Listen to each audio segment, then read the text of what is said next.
Lord have mercy. Good morning, children. Good morning, Captain. Good morning, Shine. Everybody doing out there?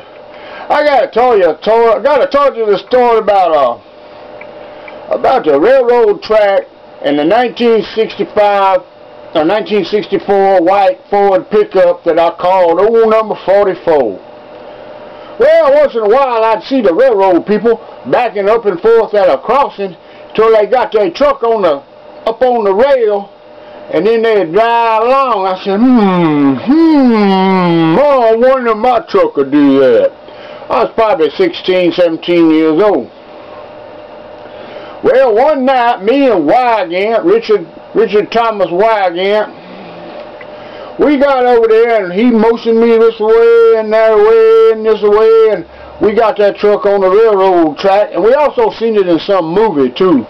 And anyway, we got that truck on the railroad track, and we ride along, and I took my hands, we up on the rails now, the tires are up on the rail, and it was rumored you had to let a little air out of your tires for them to kind of wrap around the deal, but we didn't done that. So I took my hands off the wheel, and the truck would just ride along, and I pulled out the, after we got to doing it a little bit, we do it at nighttime. That way we figured nobody'd seen us, and we could see a train light coming and get out the way when we had to. Well, remember now, to get off the track, you had to be at a crossing, where the street is, just turn off of it. Well, we went across the Spring Creek and Railroad Trestle, and over the spring, and then back up to Rayford Road. That was our preliminary run there. That was our prototype testing series. Well, it was so much fun. We told some other boys. I think we got Chip Smith, might have had old Roger Kraft, and we took a little ride over the spring one night from Rayford Road, and then we picked up this other railroad line what goes out toward Mossy Oaks and Tomball, and we rode all the way out that way. I think we just went to Mossy Oaks, maybe Tomball. Because, I was a little leery. I didn't like to go on a long run where there wasn't no crossroad to get off in case I needed to. Now, we did all this at night, and we'd get out. We'd pull a little choke. It had a choke on it. And if you pull it about halfway, the truck it would be like a throttle. And the truck would run about 35 miles an hour all by itself. And we'd get out and get in the back, and we'd be drinking cherry-flavored vodka and smoking Salem cigarettes, and we was cool. Man, I'm telling you, it was fun. This was real good, clean fun.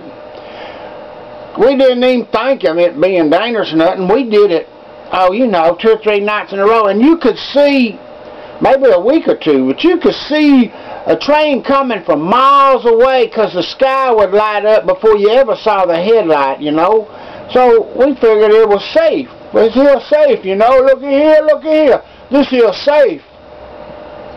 Now, as you can tell, I don't do this anymore, but back in them days, I used to get a haircut. Mama would give me my little buck 75 and send me down to Jean's Barbershop in Oak Ridge North, and I'd get me a boys regular. Well, this particular day, Gary Jackson, who passed away a few years back from colon cancer, God rest his soul, he lived next door, and he'd about a year younger than me, and he had a friend his age named Randy Bailey. So they mamas gonna let him ride with me, the big boy, to the barber shop, and we all gonna get our boys regular. Well, here what happened. It ain't very far from Rayford Road down to Robinson Road, and I had these little old boys in the car, and I was going to show them something cool. I said, y'all want to see something real cool? I'm talking real cool now. This is big boy stuff. So we get that truck there at Rayford Road, backward and forward, and I finally get it up on the rails, and we take it off towards Tammany, towards Conroe direction, down that rail in the broad daylight. Well, I got to look at them little old boys, and their eyes all big, and they grinning, and they having fun, And I said, hey, I'm going to have a little fun with these boys. I'm going to kind of steer them a little bit. I said, and there was a hill on the railroad track. There was a hill. I said, if y'all look real close, y'all will see a train coming over that hill. You know, I just gonna scare them. Well, I ain't none more than said that, and we look up, and there's a train coming over that hill. Oh my God! I said, oh, I got to get off of here. I got to get off of this railroad track, or we gonna die. Well, I wasn't nowhere near a crossroad. I said, I'm gonna have to just get off the track, and then I figured I'd get off out on the side there, and after the train passed, back up and just drive down the edge of the railroad track rocks to the next crossing.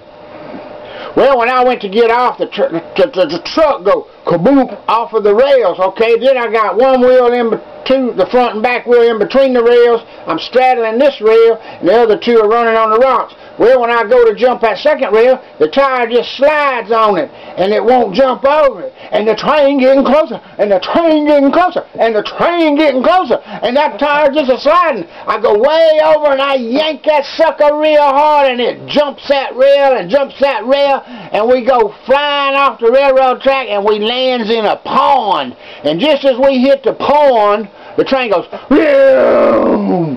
Boy, I tell you what. We was close. We was within, like, I know it was less than 100 foot of having a head-on with a choo-choo train. Them little boys, you think their eyes was big when they was having fun. You should have seen them doing that. And I'm sure mine looked like Barney Google, if any of y'all know who in the heck that is. Well, anyway, so I said, oh, shoot. So we all snuck back home. We walked back home because the truck was stuck in this pond, half in this pond. And we didn't tell Mama nothing. We got some come along.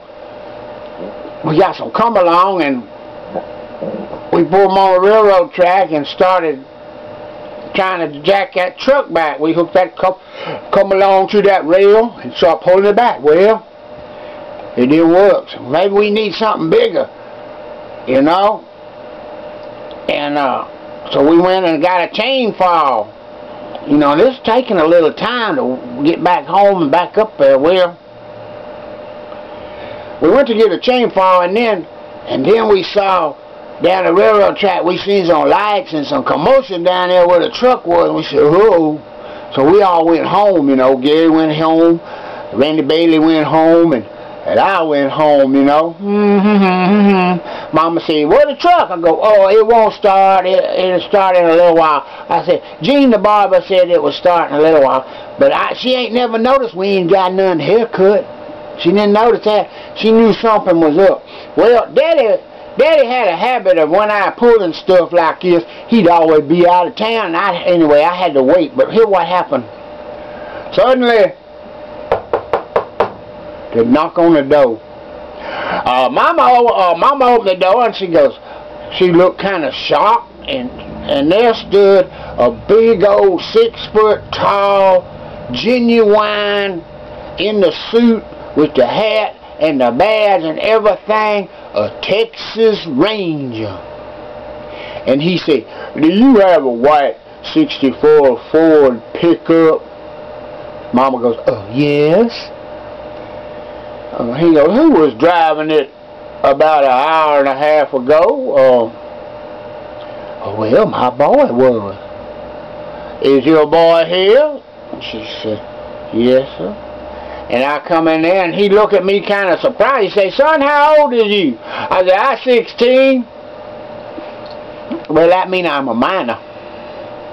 Well, he told my mama what he did, and he said that I was in big trouble and I could be arrested, and that was government property, and I was trespassing, and I almost caused a train wreck, and I damaged the railroad track by trying to come along my truck out of it, and that they had to stop every train from Spring to Palestine, Texas, until they could get a crew out there to get that truck off the sideline and check them rails and realign them and make sure everything was safe for the train to come through.